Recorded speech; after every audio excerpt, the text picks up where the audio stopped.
உடனே கொண்டு வா சபைக்குன்னு விட்டானாம். ஹிரண்யகசிபு குழந்தையே அதட்டினானா.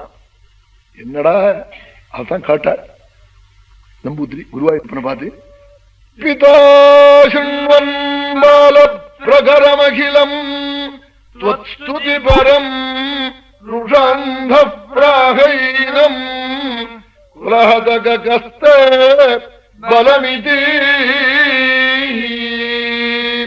பலம் மே வைகுண்ட தவச ஜகதாஞ்சாபி சபலம் சயேவ த்ரைலோக்யம் சகலமிதி தீரோயம் அகதீதி.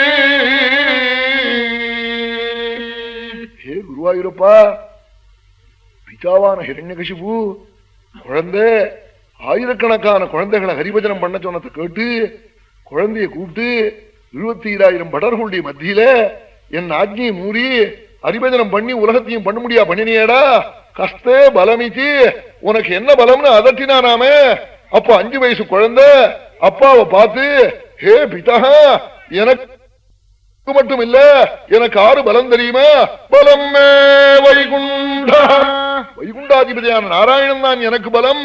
எனக்கு மட்டும் இல்ல, என்ன அதற்ற உங்களுக்கு அவன் தான் பலம். உங்களுக்கு மட்டுமல்ல, உங்களை சித்தி நிக்கிற பட்டர்களுக்கும் அவன் தான் பலம். அவர்களுக்கு மட்டுமல்ல, மூலகத்துக்கும் அவன் தான் பலம்னு இந்த குழந்தை சொன்னாராமே. சத்தியமானாள் ஆமான்னாளா. தவச்ச ஜகதாஞ்சாபி சபலம் சயத்ரைலோக்யம் சகலமிதி தீரோயமகதீதி. அயம் தீரா நாளாம் பட்டத்திரி, இது உனக்கிறாளே பிரகலாதன். இந்த பிரபு சொன்னாலாமே என்னால் பிரகலாதன் நேர தரிசனமா. ஆமா, பட்டத்திரிக்கு குருவாயிருப்பன் சந்தியிலே போ. அயம் நாள் இதம பிரத்யட்சகதம். இது நிற்கிறானே என் பிரபு சொன்னாராமே சத்தியமானாள். ஆமா, அதோ நிற்கிறான் கேளுனாளாம் குருவாயூரப்பன். தீரோயம் அகதீதி சொன்னாள். லகேவலம் மே பவதச்சராஜன்னே சொன்னாளாம். சுகாச்சாரியால் சொன்னாள், பிதா எனக்கு மட்டும் பலம் இல்ல, உலகத்துக்கே அவன் தான் பலம். அந்த பிரபு என் பேச்ச கேளுங்கோ. 10 திக்கும் ஒருத்தன் ஜெயிச்சு விட்டு சத்ருக்களை ஜெயிச்சு விட்டேன்னு உள்ள அரமனைக்குள்ள வந்தான். அரமனையில 6 திருடனை ஜெயிக்கலேவன். உள்ள இருக்கிறவனே காம குரோத லோப மோக மதம் ஆச்சரியம் 6 பாப்பி உள்ள இருக்கான். அவனை ஜெயிக்கல. தஸ்யும் புராஷண்ண விஜித்யலும் பதா மன்யந்தயகஸ்வஜிதாதிஷோ. வாஸ்தவமா சத்ரு ஒரே ஒரு பாபிதான் சத்ரு. 6 நாள் அஜிதாது ஆத்மனஹ உத்பதஸ்திதாது, ஜெயிக்கப்படாத பாபியான மனசுதான் சத்ரு.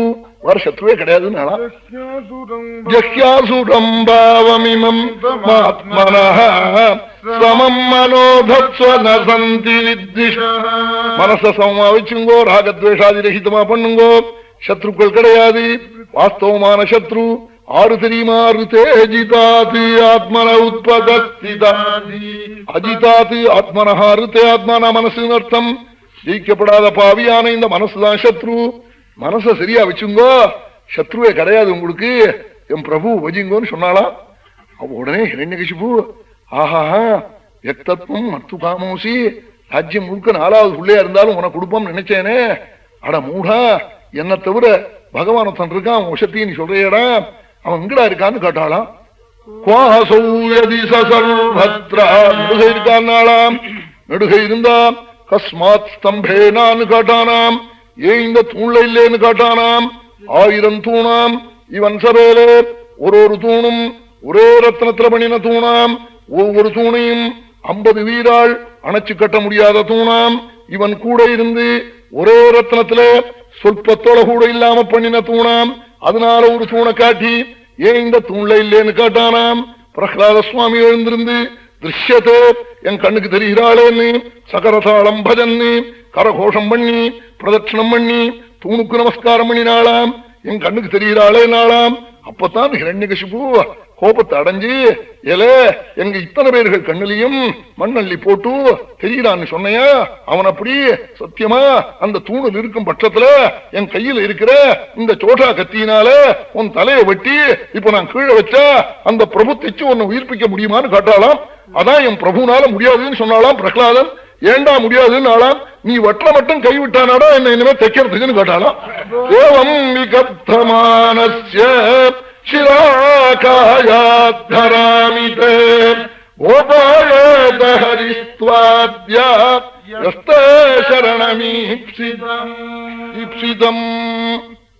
ஏவம் துருக்தைர்முஹுரத்தயன் ருஷா சுதம் மா பாகவதம் மஹாகம் பிரகிருஷ்யோத்வதிதோ வராசனாதி ஸ்தம்பம் ததாடாதி பலஸ்வமுஷ்டினா.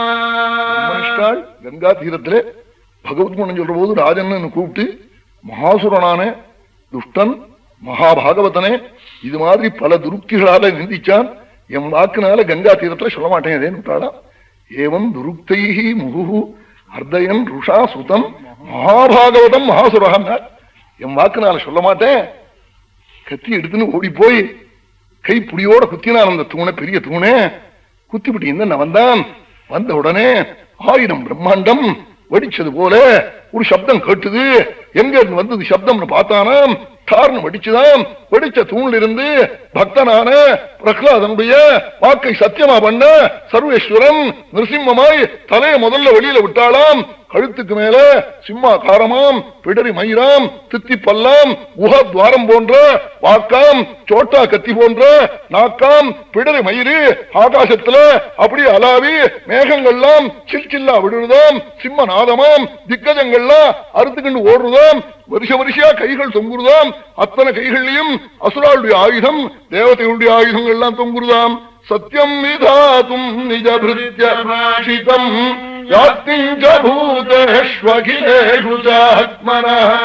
அதிருஷ்யதாத்யத்புத ரூபமுத்வஹன் ஸ்தம்போசவாயாம் அமிர்தம் நமானுஷம்.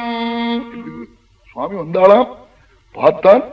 பக்தனான பிரகலாதனுடைய வாக்க சத்தியமா பண்ண சுவாமி இப்படி வந்தாளாம். என்ன திருஷ்யத்தேனாலோ இல்லையோ, ஆகாசத்துல வந்தா தூண்ல தெரியுதான்னு சொன்னது பொய்யா போடுமா, அதுக்காக வந்தாளாம். இந்திரன் சொல்லியிருக்கானாம் கத்தி வெட்டு படப்படாது, நாரத சுவாமி அனுகிரகம் பண்ணிருக்காளாம் கத்தி வெட்டு படப்படாதுன்னு.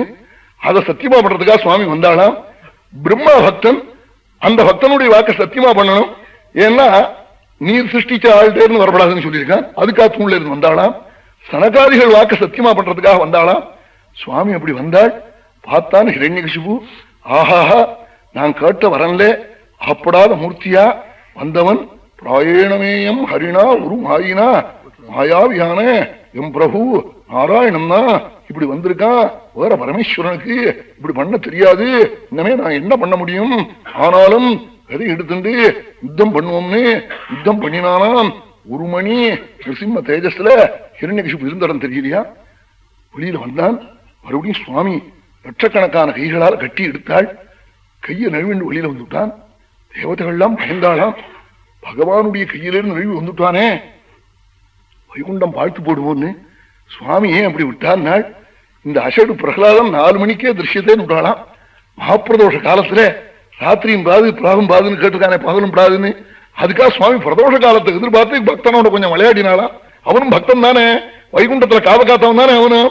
இப்படி கொஞ்சம் விளையாடினாலாம் அவன் ஸ்ரீயை பார்த்து. மகாப்பிரதோஷ காலம் உள்ளேயும் இல்லாமே வெளியிலும் இல்லாமே, சபையனுடைய பாசப்படியாம் மேலும் இல்லாமே கீழும் இல்லாமே, தொடையாம் மிருகமும் இல்லாமே, சிம்மம் இல்லாமே சிங்கமாம், சிம்மமாம் உயிரும் இல்லாமே உயிரும் இல்லாதமான நகமாம் சுவாமி மாரப்பூரி கழுத்துல மாலையா போட்டுண்டாளாம்.